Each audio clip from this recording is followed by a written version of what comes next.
Welcome aboard the Captain's Log. Dr. Daller and Kelsey are back. We are going to be talking about some boobies today, in a good way though, because we're going to be supporting obviously the month of National Breast Cancer Awareness, and we have a lot of good questions. Doctor, you came up with some good ones, but we did get a few good emails, huh?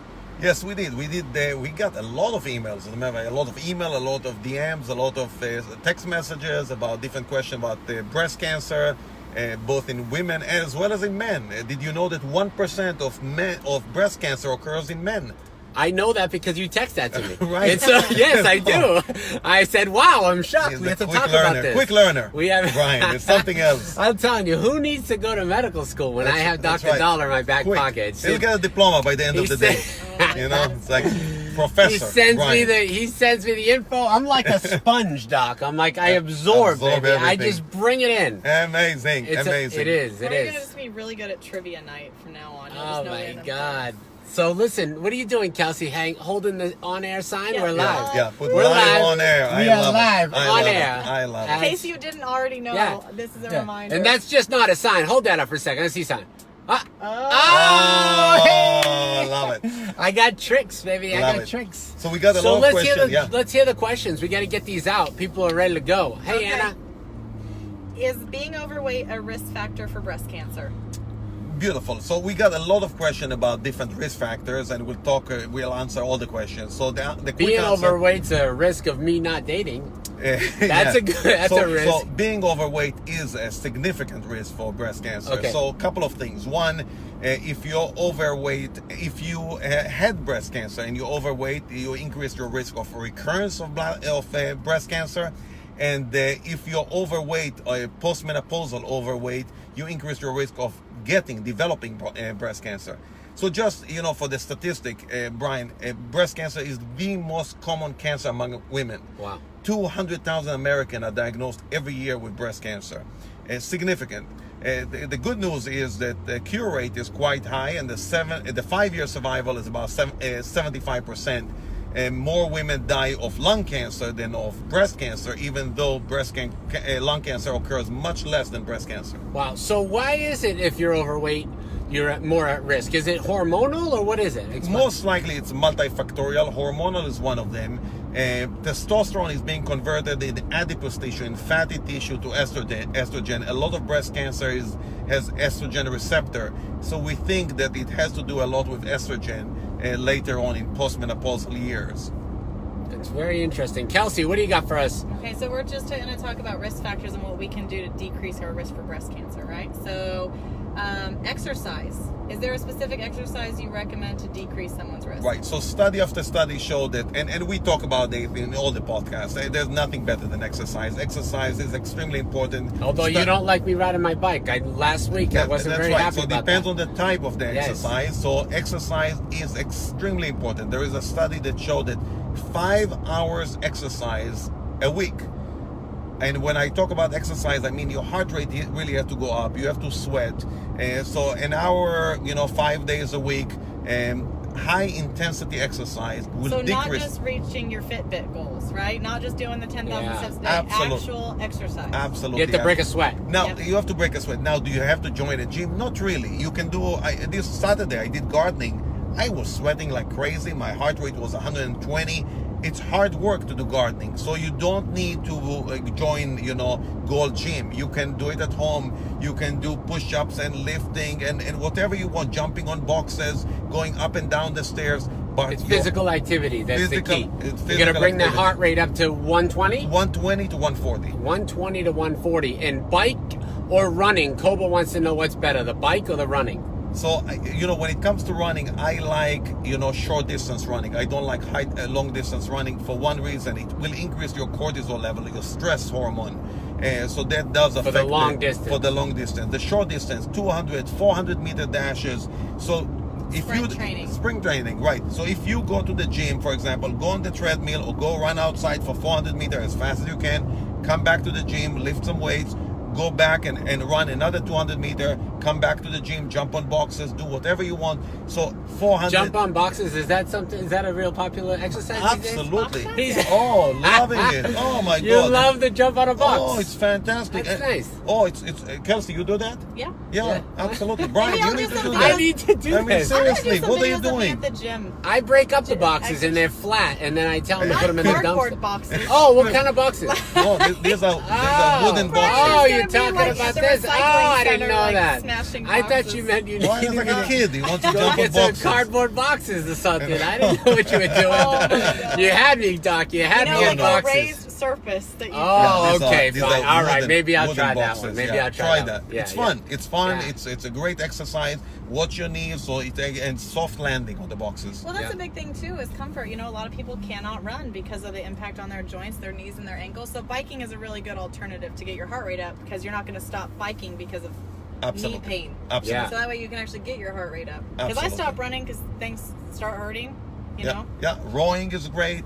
Biking is great. You know, Swimming. Swimming is That's amazing. awesome. Nothing better than swimming. Yeah. Okay, so what I don't about swim that alcohol much. intake? Say it again. What's the question? Was? Alcohol intake. Alcohol How does this intake. affect breast cancer? Excellent question. So, a huge study from Europe that showed that they compared people. So everybody drinks in Europe.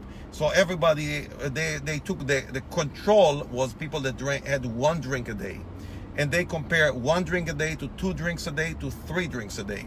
So women that drank 1 drink a day versus women that drank 2 drinks a day. If you had 2 drinks a day, you increased your risk of breast cancer by 4%. If you had 3 drinks a day, you increased your risk by 6% versus the control that was 1 drink a day. So if you have 1 drink a day, it's okay. But if you have The 2 more you drinks, go the up. more you go up, the higher your risk. Now, if you have certain, genetic conditions like BRCA, that we'll talk about it in one of those questions, BRCA or anything like that, these are people that are high risk for breast cancer. Maybe you should avoid alcohol altogether. But again, the less you drink, the better off you are. Again, if you drink it for social events, but don't drink it because it's good for your What health. should we drink? So it depends on what you like. I mean, again, it's a social drink. So if you like a glass of red wine, drink red wine. If you like scotch, drink scotch. But again, moderation, the volume has to be right, and the event has to be right. Don't sit down at home by yourself and have a drink. Do it as a social, Do it social to interaction. interact. Absolutely. Okay. Absolutely. Okay, so exercise, minimum Rum, alcohol. Anna, for you, yes, rum. And guess what? Captain Brian's Naples Port Royal rum is coming very soon, December 1st. That's right. Thank you for introducing that.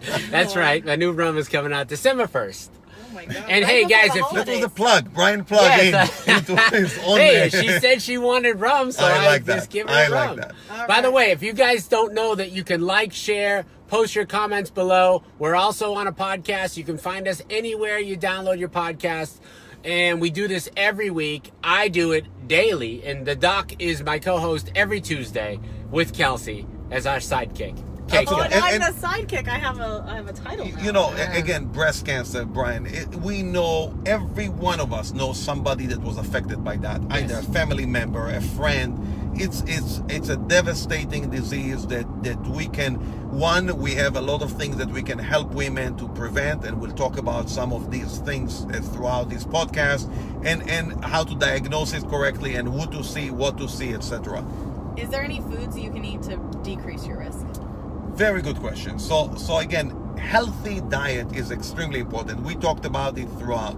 Cheesecake. Mediterranean. I love a good cheesecake. Low fat Mediterranean diet is extremely important. I think one of the question I was asked about olive oil. Right. Yeah. Oh, olive oil, yes. Olive oil and breast cancer. Is it true that olive oil consumption is linked to lower risk? Yes. So there is a study from Spain that they follow several thousand, remember 3,400 women, and they had 2 groups. One group that had just regular Mediterranean diet, and another one that had Mediterranean diet plus high level of olive oil. And the women that had the higher level of olive oil had decreased risk of breast cancer. So again, this study is still, even though it's 3,400, it's not enough to draw a conclusion. So olive oil is not the key for prevention here, but olive oil overall is very good for you. What's better, olive oil or avocado oil? completely different. It is. So yes, but What do I know? but again, from taste wise, cooking wise, and everything else, olive oil, in my opinion, we use olive oil in everything. Okay. We make cake with olive oil. It's called olive oil cake. Yeah, in olive Italy, oil that's what cake, they do. sure. Olive oil cake. So instead of butter, you use olive oil. Delicious. I enjoy olive oil. I like olive oil as is. Very Drinking it interesting. by the. Yeah, we're gonna go get a shot of olive oil. Here we go. Let's go. What about processed foods? Right. Is there a link between processed foods and breast Yes, cancer? another great study that showed that there is a link between processed food and breast cancer. And the link also is how much processed, what we call ultra processed food. You know, processed food is bad for you. And how do you know that something is ultra processed food? For example, things that have expiration date that is 20 years from now, obviously it's ultra processed Yeah, food. You understand absolutely. that? If you look at the box of one of these cereal and the expiration is the year 3024, we have a problem. Correct. Right? Yeah, because that's how not can natural. it Come last? on, exactly. It cannot be good for you. And they all have soy in them, and soy for me is the killer. Sure. So I don't do any of those packaged stuff. You can't have it. It's all bad. And again, there are some studies talking about soy. We'll talk about it in a second. So soy has more estrogen level, and we talked about that before when we talk about testosterone. Even though there is no good study to show that soy is specifically bad for you for breast cancer, I would encourage women that have breast cancer or have strong family history of breast cancer to lower their soy level overall. But again, when it comes to processed food, so those studies show that people that take ultra processed food, food that has a shelf life of 3-4 years, food that has significant amount of food coloring in it, those patients are at increased risk of breast cancer. Okay. Next question, Kelsey. Moving along, girl. Moving along. Here we go. Are there any drugs we can take to prevent breast cancer? Absolutely. So there are two family of drugs that we can take to prevent breast cancer. One are what I call the tamoxifen of the world. These drugs work on the receptor of the estrogen. Most breast cancer has an estrogen receptor in it. Doc, you lost me. I lost you on the. Yeah, I lost it's you. way Hello. too medical. I lost right you. now. Hello. You Hello. lost. Okay. Let's You go got back. me at boobs. You lost me after that. I'm done. So we'll make it very simple. So there are two types of drugs. Tamoxifen is one of them. This is the general population, and it blocks the receptor that makes the cancer grow. And there is another drug called Arimidex, and that blocks the conversion of testosterone to estradiol. To make it very brief, in certain patients, we have drugs that will cut the risk of developing breast cancer by about 50%. Now you're going to ask me, Brien, and ask me, please, why not everybody would Doc, take these let me drugs? ask you a question. Why would every woman not be taking that drug? Very good. Yeah. So every drug has risk and benefits. There are side effects of drugs. So some of these drugs cause blood clots, and some of them cause hot flashes. And again, this is a discussion that you should have with your doctor. Novodex. Novodex, right. So some of these drugs have side effects that you need to talk to your doctor whether the risk outweigh the risk and the benefits outweigh the risk of this drug. But so some the women drugs are stronger. You don't want to just go on these drugs, or you really can't, just to maybe prevent getting it. But are there any vitamins that you can recommend to lower breast cancer risk? Yes. So there are several studies on vitamin D. So increasing your vitamin D will decrease your risk of breast cancer. Increasing vitamin D will decrease your risk of breast cancer. Now, What about for guys? So for guys, because it occurs only in 1% of the breast cancer, I would assume that it's also true, even though there is no study about that. Right, because it's just not that prevalent. We're not that prevalent. There's Yeah. no money to do a study on not that. But again, vitamin D is important. I would encourage people to take, and I would encourage them to take higher level than they normally take in the multivitamin. So normally in multivitamin you have about 400 international units. I would recommend to take between 800 to 1,000 international units of vitamin D. Now again, you and I, we talked about sun exposure. Sun exposure is extremely important. I know every dermatologist is going to listen to this podcast will say, well, no sun whatsoever. Sun is really bad for you, skin cancer, etc. 20 minutes, 15 to 20 minutes of unprotected sun exposure is extremely important for your bones. extremely important for your health, extremely important for your well-being, extremely important But for you depression. get that much just on a daily doing anything. You don't know, today everybody is well covered. Then you put sunblock on. You really don't need see that. In your car, you have all these protective windows that nobody can see Brien from outside. You know, Right. people are all the time looking what that That's car 'cause- with the black windows. That's because I don't want people creeping why up you on me, Doc. antisocial? I Why need you to so antisocial? I Have the just window need to rolled be- down. I need to be a little privacy in this car, you know? It's the captain's edition. We don't get too much sun. Now, again, being a captain on a boat, sure, you get plenty of sun. But most of us, I get to work, Kelsey get to work, we are at 5 o'clock in the morning, it's dark. When we leave, it's dark. We don't get too much sun. Look at Kelsey. I mean, You gotta let I'm this white. girl out, I Doc. mean, You she's gotta whiter than white. You gotta let her out. Let her run around a little bit. I know. Jeez. We have that fluorescent light on the face. Yeah, that's Oh, good. That's God. good. All right, Kelsey, what do you got for us? These are all Doc questions. For me, I got nothing. I'm just Right. too technical So, here. Screening. What's your recommendation for screening? Very good. So I screen often. This is a good one. Right. I like to Self-defense. screen, but sometimes I don't really know what I'm screening for. Right. So again, there's no consensus. I want to make it sure that everybody understands. There's no consensus for screening for prostate cancer or breast cancer. What you need to have is a discussion between the patient and the doctor. My advice to every woman to have a mammography, first mammography to have at the age of 40. And then every year after that, once a year to have mammography done. Screening mammography to be done every year. Now, the American Cancer Society says start at the age of 45. The U.S. Task Force for Prevention says start at the age of 50. I don't really care. I don't work for them. I work for my patients. If I can prevent one breast cancer out of 100, Absolutely. it's worth it. It's absolutely worth And now going they to have get the mammography. bus. You know, they have the pink bus, and they'll do breast cancer absolutely. screening right there. Really? Yes, you Yeah. can do that. And there's no reason not to get mammography. It's No better reason. to catch it early. Abs- That's the problem that's with the cancer. And it's not invasive, right? Well, it's not fun. Yeah. So having mammography, and I think one of our audience asked us that question, why it's so uncomfortable to have mammography. Right. The reason it's uncomfortable because you have to squeeze that boob all the way down. So the bigger the breast, the more squeezing you get. So you get you really have to pancake that breast down to be able to see everything because it's an x-ray. Yeah. So So today, wait, that's the X-ray or that's the actual feel for lumps? So no, you feel you do your own breast examination. Okay. But the idea of mammography is screening mammography is when you don't have any lumps, when you don't feel anything, you do Oh. screening mammography because if you feel a lump, it's going to be a diagnostic mammography. Ah. It's different than screening mammography. See, I Screening didn't know this. I didn't know this. I'm learning something today. Screening- But again, like a he's getting sponge, the I'm diploma taking at it the in. end of the day. I'm taking it in. So again, we press on the breast hard so we can see everything as much as we can. I think we had one of the audience ask about the difference between digital mammography versus analog mammography or regular mammography, and that was And one they of the do the questions. 3D now, yeah? They Or do 4D? 3D. 3D. 3D. Yeah. I mean, you have 4D when you do for babies. Yeah.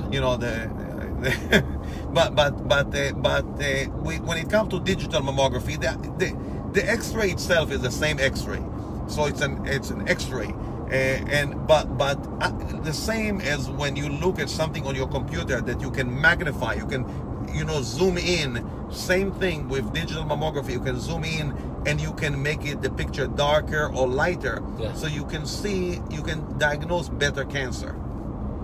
Wow. So they're looking. So ladies, if you need to get that done, make sure you don't wait, right? How long should you? Again, start at the age of 40. Once a year, get your screening mammography.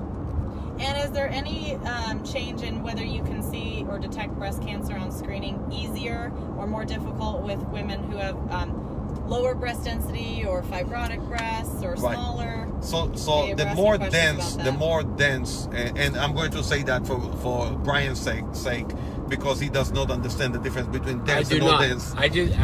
So is that like big or There's small? no handful or No, big or size small. really Yeah. has nothing to do with Okay. that. But most younger women have more dense type of tissue versus more fatty tissue.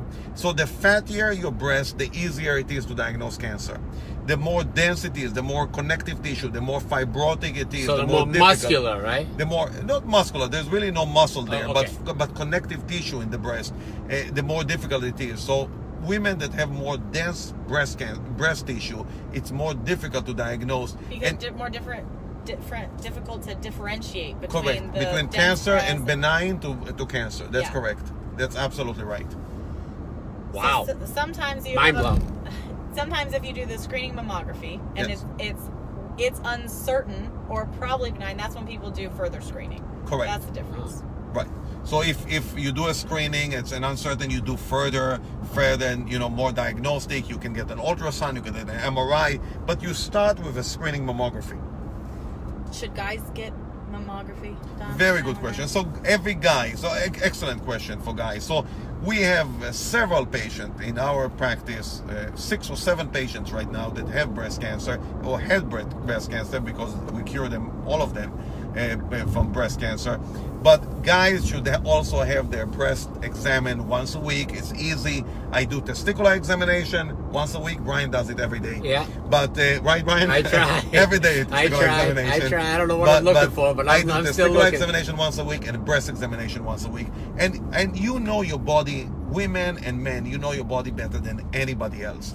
You need better than your doctor. When you feel anything abnormal, go see your doctor. Talk to your doctor. Talk to your practitioner. Say, okay, I feel something. It wasn't there. That's abnormality. We don't like change. I always say politicians like change. We like status quo. No That's change. true. Right? That's true. Yeah. If Brien and I will ever run, we'll never run, because they'll find a lot of They'll see these videos. closet. They'll play them backwards. A lot of skeleton in our closet. But let's assume that we'll never, if we ever run, our bumper sticker will be no change. Yeah, right? zero. No change. Zero Right? change. No money, no change. nothing happens. Just like we get for this podcast. That's Nothing. right.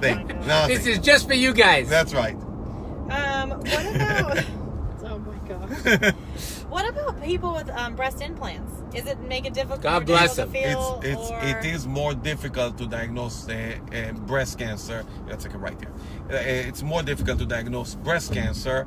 It's more difficult to treat breast cancer, but it is what it is. I mean, Why And is it it's more very- difficult to treat? it's more difficult because you have that implant. If we have to do mastectomy or lumpectomy, you have to be careful not to puncture that implant. If you have to do a mastectomy, you obviously have to remove that. Does getting breast implants increase your risk for breast cancer? No. Okay. It certainly increases your dating libido. With Brien. I think it does. I think so. With Brien. Anything else that you guys got? Well, I mean, Ooh, birth you have the control- questions. birth control pills. Kelsey, I mean, seriously, Doc. She's got to pull her I'm weight on keeping this. you on your toes, going out of order. She's got to pull her weight This on is- this podcast today. I mean, seriously, this is the Kelsey. last one. Link You're between firing questions, girl. That's your birth job. control pills. Birth control pill, yes. So there are studies that show that birth control pills, specifically birth control pills that have both estrogen and progesterone, increase your risk of breast cancer. But the moment you stop those breast control pills, your risk becomes the same after 5 years, the same as the normal population that never had birth control pills. Again, another reason for your husband to get a vasectomy and for you not to take birth control pills. You're not a big fan. I'm a big fan of vasectomy. Guys, we need to take responsibility here. Yeah. We cannot just assume, okay, women are going to take some pills that cause some harm. Get a vasectomy, move on, don't worry about it. You're done with having kids, make it final, that's it. There is a time and place to have kids. I love kids, I have 2 kids, I'm blessed. That's it. It's enough is enough. I know you feel the same way, Brien. I have the same thing.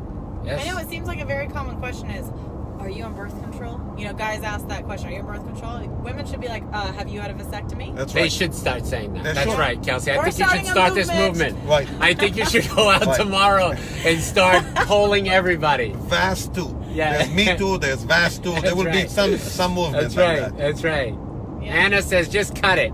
Done. Oh! Call it a day. No, but guys really have to take responsibility here. It's very, very easy procedure. It takes me 15 minutes in my office. Yeah. No reason not to have it done. No reason to say, okay, to your wife, or your girlfriend, that she's going to take birth control pills that cause harm. Amen. Yes. Those are all the questions that we Those got are our messages. questions for the Yeah. day. So, Doc, what do you feel about our discussion today? I feel very positive. I feel very positive about what you're doing because this is delivering value that is extremely important. Going to the doctor today is a big deal. A lot of patients cannot afford it. One, they don't have the time. They cannot take time from work. They want to know more. This venue. Your podcast gives them all the information, all the questions that they wanted to ask, and either they were embarrassed or they couldn't find the right answer, or there was no common sense because you have to read like 17 papers to know one word that I tell you, hey, being lean is important, exercise is important, vitamin D is important, how much vitamin D. You don't need to read a 17-page dissertation to know that answer that is so quick that you get in your podcast. Your insurance. And it's free. And it's free. Listening to Brien is free. Yeah, what else costs money? Everything in the world costs money. Just for that, you should tag, share it. Shelly says, have you had a vasectomy? That's her new go-to move. That your new pickup question? I love it. I like it. I like it. I love By the way, that's great. Right. So my little mermaid, I encourage your audience to share this with their friends because again, and if you know somebody who needs this information, definitely drop their name in the comments. Or if you have a topic recommendation. Yes. Right. Topics are really good. Of course, we get those automatically. But of course, if you have something on the tip of your tongue and you want to message us and you don't want to put it in the comments, you could DM us the questions because we get a ton of those all the time. And this is the Captain's Log with Kelsey and Dr. Daller. Live on air. We are live and we're done for the day. But guys, tune in tomorrow. I have Kay Vaughn going live with me at 8:30. Then I have, I have Nick Swartzen on Thursday. You guys know him from like every Adam Sandler movie. And on Friday, it's going to be Chef Gearson cooking with the captain. So tune in. What a week. I know. My I God. got to make moves, You're on fire, Brien. Are you going to tell people fuego. when you're hanging out with me again, or is that a surprise? No, I don't tell anybody anymore. It's total secret, Kelsey. Hanging out, I'm so not telling anybody, Kelsey. Stop trying to get all this airtime. Okay. We're done.